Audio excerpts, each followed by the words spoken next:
What's up, guys? It's Dr. Steve Master, the subconscious minded doctor who fixes 100% of orthopedic issues not related to cancer, fracture, or infection.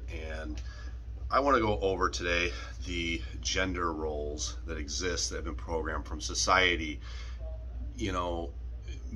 throughout history, right? It's ingrained in people's DNA.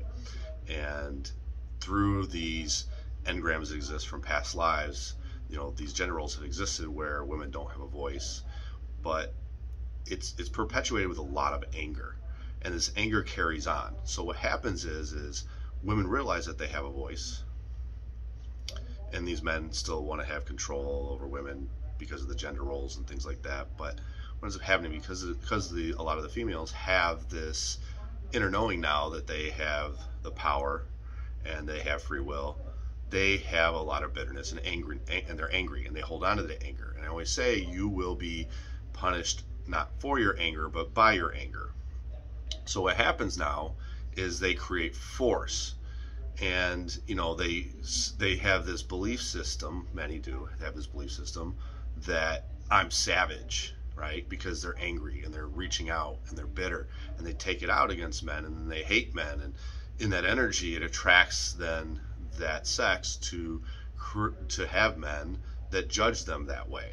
And I always keep telling everybody that the true spiritual journey is to disconnect through unattachment, to realize your worth, but not be attached to how people feel for you. Because I like another expression is, how others treat me is their path, but how I react is mine. And so we never want to react to how someone else is behaving.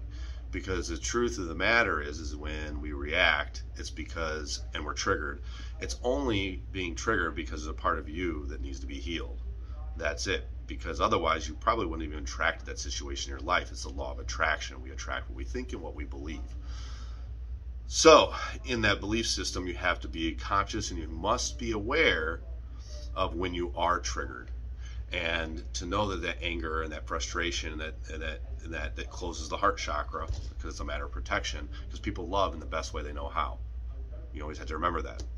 And so you always want to be non-reactive and look objectively, and not be in the reactive mind, because the reactive mind is not conscious. Anybody in that anger is not conscious, and they're not aware. So understand you are a spiritual being having a human experience, and that there are unlimited possibilities, and you are powerful beyond measure. And shrinking does not serve the world. You need to be in the place of standing in your power, loving yourself unconditionally, and in a place of compassion, listening to others and knowing where they're coming from. And in that's where the real healing begins. And that's when the opportunities come, in that unattachment, where I say that you get the three things you want. You get the love, you get the money, and you have the health.